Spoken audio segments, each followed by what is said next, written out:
kulan wacan oo wanaagsan daawadayaal soo dhowaada waxaan idiin soo gudbinaynaa duqayn xoog leh oo lala beegsaday goob ay ku sugnaayeen xubno ka tirsan kooxda daacish horjoogayaal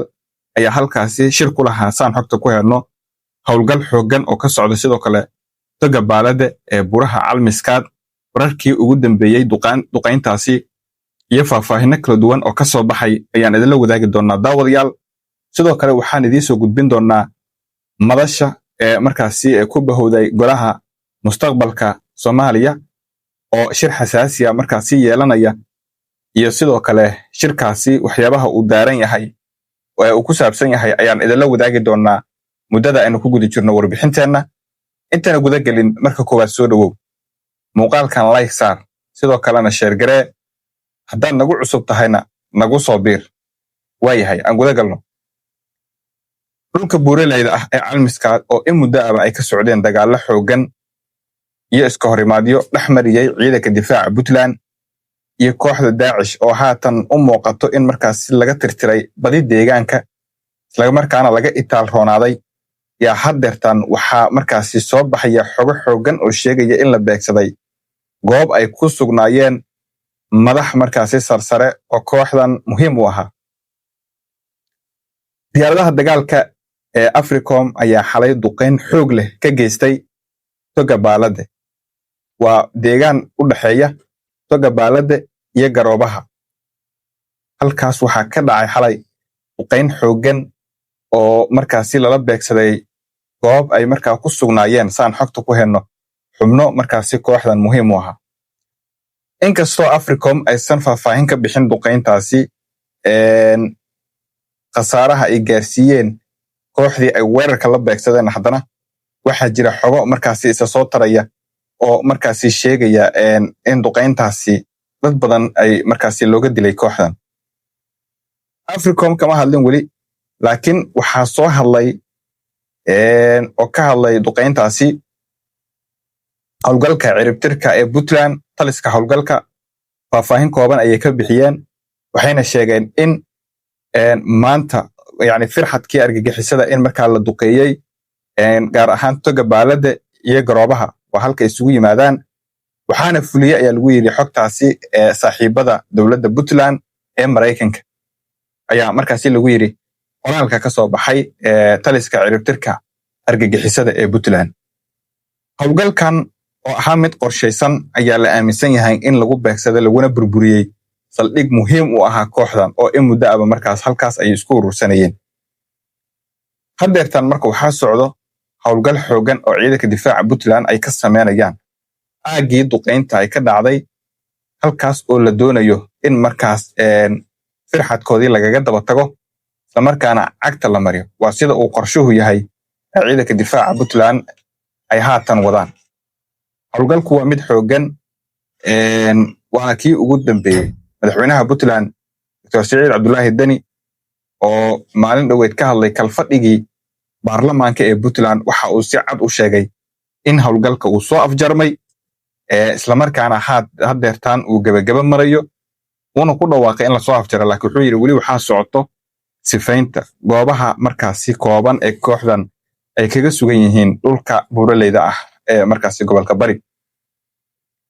marka loo eego awoodda kooxdan oo haatan la wiiqay hadalkii ka soo baxay madaxweyne Dani waxaa muuqato in markan howlgalku gabagaba marayo ciidanka difaaca Puntlandna ay cagta mariyeen dhammaan fariisimihii ugu muhiimsanaa ee kooxdan ay ku sugnaayeen hadda waxaa la beegsanayo waa horjoogayaashii in yar oo ilaalo ah oo markaasi meelaha qaar ay markaasi ay uga tageen waxaana socoto baadigoobka hubkoodii saldhigyadoodii iyo agabyadii kale ee markaas ay adeegsanayeen howlgalkan oo haatan muddo sanada madaxa la sii galaya Puntland guulo waaweyn ayay ka gaartay walow ay ku weyday saraakiil sarsare oo muhiim u ahaa dowladda Puntland haddana uma aysan istaagin oo howlgalka maalinba maalinta ka dambayso waa mid sii xoogaysanaya isla markaana u muuqdo in guushii ay markaasi doonayeen Puntland in markaa ay ka gaareen waayahay dhinaca kale haddaan ka nimaadno calmiskaad golaha madasha ee badbaadada mustaqbalka Soomaaliyeed oo ay ku midaysan yihiin dowlad goboleedyada Puntland iyo Jubbaland iyo sidoo kale golaha samata bixinta oo isu tagay waxay samaysteen golo saad ka war haysaan oo magaalada Nairobi ay kaga dhawaaqeen horaantii bishan 2 Oktoobar. go'aankaas wixii ka dambeeyay kulamo waaweyn oo ay isugu yimaadeen ma jirin marka laga soo tago xiriirka isgaarsiinta ee qadka telefoonka. hadda laakiin waxay wadaan abaabul xoogan oo ay ku doonayaan in ay kulan weyn isugu yimaadaan, kulankaasna ay kaga arrinsadaan sida laga yeeli karo ama laga yeeli lahaa damaca Xasan Sheekh ee ah muddo kororsiga. Axmed Madoobe wuxuu doonayay marka hore in uu soo dhaweeyo Xasan Sheekh Maxamuud, oo wuxuu qorshuhu ahaa in Xasan Sheekh Maxamuud Kismaayo tago, Axmed Madoobe la fariisto,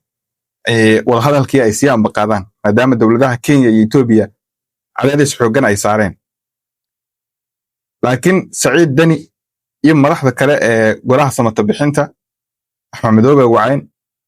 waxayna u sheegeen in uusan ka aqbalin la kulanka Xasan Sheekh, isla markaana uu hakad geliyo kulankaas. oo waxaan xogta ku haynaa in Puntland iyo golaha markaasi madasha samata bixinta aysan doonin waqtigan in Axmed Madoobe iyo Xasan Sheekh ay kulan kala yeeshaan, taa beddelkeedna iyaga marka hore ay kulmaan, ay wax markaasi isu raacaan oo arrinta isla meel dhigaan. hadda marka waxaa la leeyahay golaha waxay yeelan doonaan kulan weyn oo wada tashi ah. kulankaas ma Garowe ayuu ka dhici doonaa mise Kismaayo weli lama xaqiijin. guddi farsamo la sameeyay, guddigaas ayaa la doonayaa in ay dhisaan ama ay hagaajiyaan qaab dhismeedka guddiga markaasi madasha, isla markaana ay soo turxan bixiyaan, talana ka soo bixiyaan sida shaqooyinka guddiga uu qaban doono, oo ay ugu horeyso shirkan weyn ee la qaban qaabinayo inay iclaamiyaan goorta iyo goobta markaasi lagu qaban doono.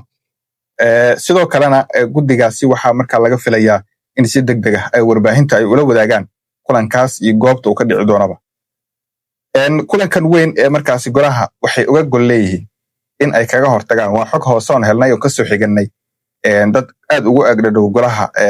madasha markaasi badbaadada mustaqbalka Soomaaliya. waxay inoo xaqiijiyeen in kulankan looga gol leeyahay in la hakiyo lagana hortago muddo kororsiga Xasan Sheekh uu damacsan yahay, oo qorshahooda koobaad si wada jira inay u diidaan. marka waxay xoojinayaan kulamadan waaweyn ee soo socda. marka hore qorshahooda ama sida ay ku socdeen waxay ahayd keliya in magac ahaan ay u jiraan, laakiin kulamo waaweyn aysan jiri doonin. laakiin hadda waxaa muuqata maadaama Xasan Sheekh Maxamuud weli mowqifkiisa uusan caddayn, in iyagu mowqifkooda caddeeyaan, isu yimaadaan, madashii ay dhiseen sii xoojiyaan, kulamo waaweyn ay ka qabsadaan gudaha dalka. wixii faahfaahin ay ku soo kordho shirkan weyn ee markaas iclaamiyeen golaha mustaqbalka Soomaaliyeed, halkan ayaad kaga bogan doontaan daawadayaal iyo guud ahaan wararka Soomaalida. haddaad dhammaadka muuqaalka nala soo gaartay like saar, siina share garee, aad baa u mahadsantihiin.